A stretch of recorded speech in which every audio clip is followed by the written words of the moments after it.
로마서 9장 30절부터 10장 4절입니다. 오늘 본문의 배경이에입니다.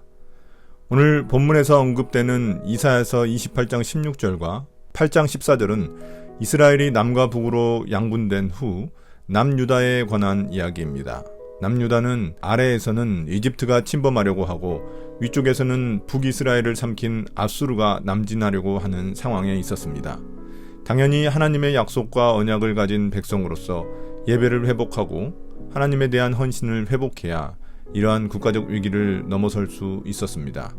그러나 남유다의 왕과 백성들은 계속 외교적인 방법이나 군사적인 수단에 의지하려고 했고, 이사야는 그런 인간적인 방법보다 하나님을 의지해야 한다고 예언했습니다. 그들이 하나님을 의지하지 않았던 이유는 예배가 무너졌기 때문입니다.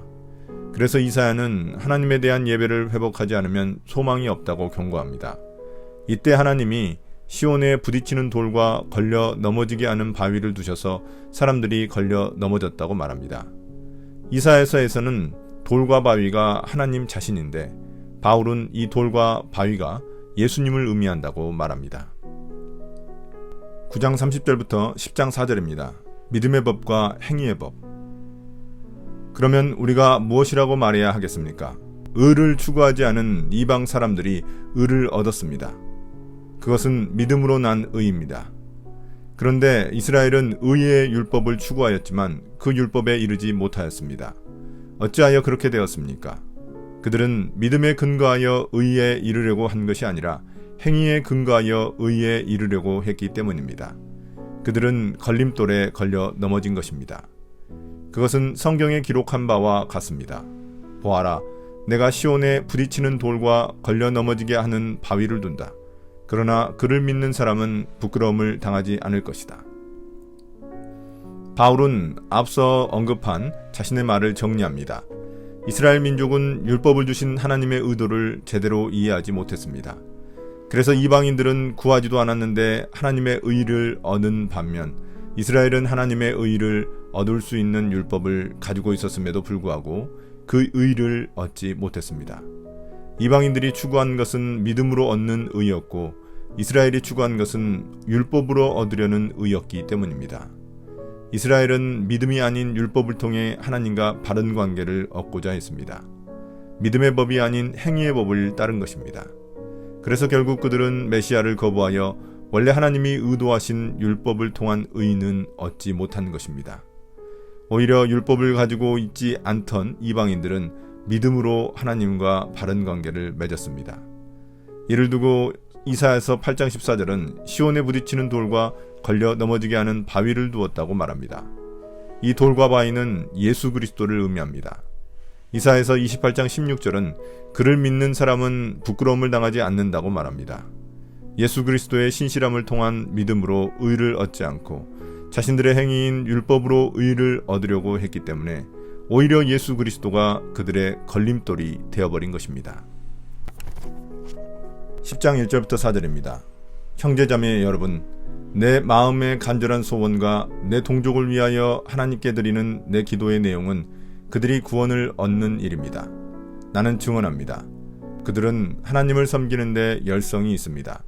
그러나 그 열성은 올바른 지식에서 생긴 것이 아닙니다. 그들은 하나님의 의를 알지 못하고 자기 자신들의 의를 세우려고 힘을 씀으로써 하나님의 의에는 복종하지 않게 되었습니다.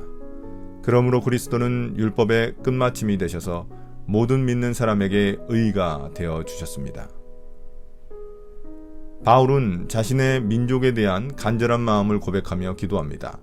이스라엘 민족의 문제는 그들이 열심은 있지만 올바른 지식이 아니라는 것입니다.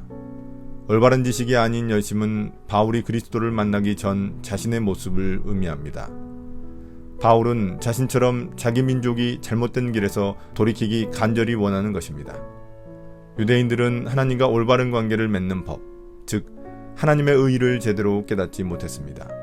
그들은 율법을 준수함으로써 하나님의 의를 얻으려 했지만 오히려 자신들의 의를 얻고 만 것입니다.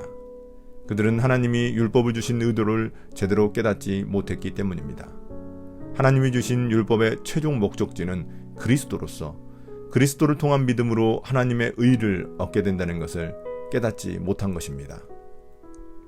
오늘의 묵상 포인트입니다. 첫 번째, 하나님은 어떤 분입니까? 하나님은 우리가 열심히 있기를 원하시지만 그 열심보다 먼저 올바른 지식을 갖기 원하십니다. 하나님에 대한 올바른 지식이 아니라면 하나님의 뜻을 이룰 수 없기 때문입니다. 잘못된 열심은 하나님과 멀어지는 자신의 의만 세울 뿐입니다. 하나님을 제대로 아는 것이 먼저입니다. 두 번째, 나에게 주시는 교훈은 무엇입니까? 우리의 행위로서는 도저히 율법의 요구를 이루지 못합니다. 율법의 최종 목적지는 그리스도께 의존하는 것입니다. 그분의 신실함을 믿고 의지함으로 우리가 하나님과 의롭게 될 수 있습니다. 내가 하는 종교적 행위가 나의 의가 되지 않도록 주의합시다. 모든 것은 하나님의 은혜로 된 것입니다. 오늘의 기도입니다. 주님, 하나님을 더욱 알기 원합니다. 올바른 지식으로 올바른 열심을 품게 해주십시오. 오늘 하루도 하나님의 뜻을 분별하며 발걸음을 디디게 해주시기를 간절히 원하며 예수님의 이름으로 기도드립니다. 아멘.